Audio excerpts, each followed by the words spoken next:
Oh tiens, vous voilà. Et... oh, qui je vois là-bas? Ce ne serait pas Gaspard, par hasard. Excuse-moi, je rêvais un peu à cette histoire que le professeur Pollux nous a racontée. Tu sais, celle des sirènes magiques qui chantent des aventures incroyables.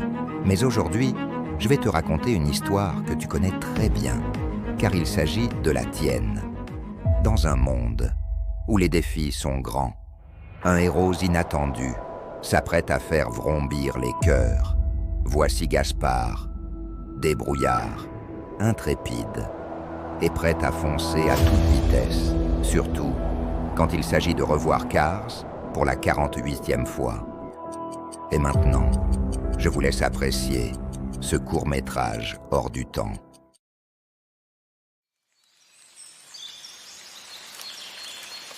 Nous voilà enfin arrivés au domaine de l'orangerie. Quel endroit! Un écrin de verdure perdu au milieu des arbres. Silence, juste le vent et la lumière qui joue entre les feuilles. C'est paisible, c'est beau, c'est inattendu. Il y a quelque chose là-bas, au fond du bois. Une lumière, pas comme les autres, douce mais vive, presque irréelle. On dirait qu'une fête se prépare ici. Oh, mais c'est une splendide arche de ballon. Et qu'est-ce que je vois là? Du saucisson. J'en prendrai bien un petit morceau après. Toutes ces personnes préparent quelque chose. Je me demande ce que ça peut être. Il y a comme une excitation dans l'air, une impatience légère, des chuchotements, des sourires échangés. Quelque chose de merveilleux se trame, j'en suis sûr. Peut-être un anniversaire, une surprise. En tout cas, moi, je reste là. Oh, une pâquerette! Et tiens, une belle entrée décorée d'une belle arche. Voyons voir ce qui se passe à l'intérieur. Waouh, mais quel endroit chaleureux. Un vrai espace de détente, doux et apaisant, comme un cocon de bonheur.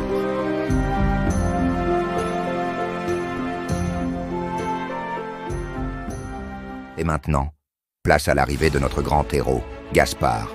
Au loin, un grondement familier se fait entendre sous le soleil éclatant. Vrombissements élégants, moteurs lustrés qui ronronnent. Gaspard arrive dans son bolide allemand, carrosserie noire brillant sous la lumière du jour.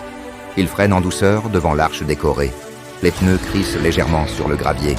Il descend tranquillement, un léger sourire au coin des lèvres. Gaspard traversa l'arche, les yeux écarquillés. Devant lui s'étendait un monde foisonnant de couleurs, de sons et de lumière. Chaque détail semblait pensé pour éveiller sa curiosité. Les exposants, venus spécialement pour lui, l'attendaient avec bienveillance et enthousiasme. Le cœur battant, Gaspard s'avança, prêt à découvrir des univers uniques, à écouter des histoires passionnantes et à se laisser surprendre. Il arriva enfin à son stand et là,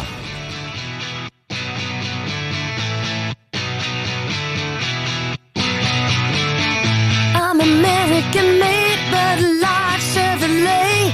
My mama taught me wrong from right. I was born in the... Voici notre cher docteur Pollux, toujours prêt à nous inonder de ses fameuses bulles et de ses histoires. Et voici le maire, grand, élégant dans son costume cravate. Il imposait le respect.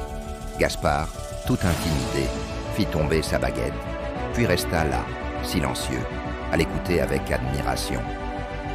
Et maintenant, je vous laisse avec quelques clichés qui immortalisent ces 2 journées riches en émotions.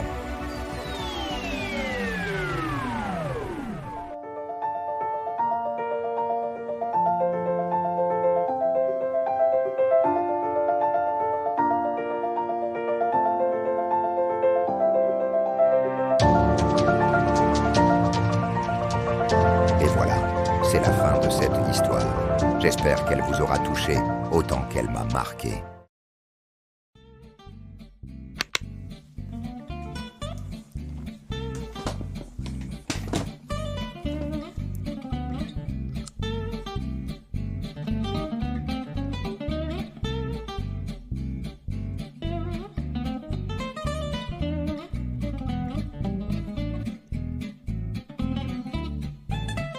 Eh, regarde-moi ça, en vrai, je me suis pas mal débrouillé, hein. Bon, sur ce, je te dis salut et à bientôt pour de prochaines histoires. Voilà. Salut, ciao ciao.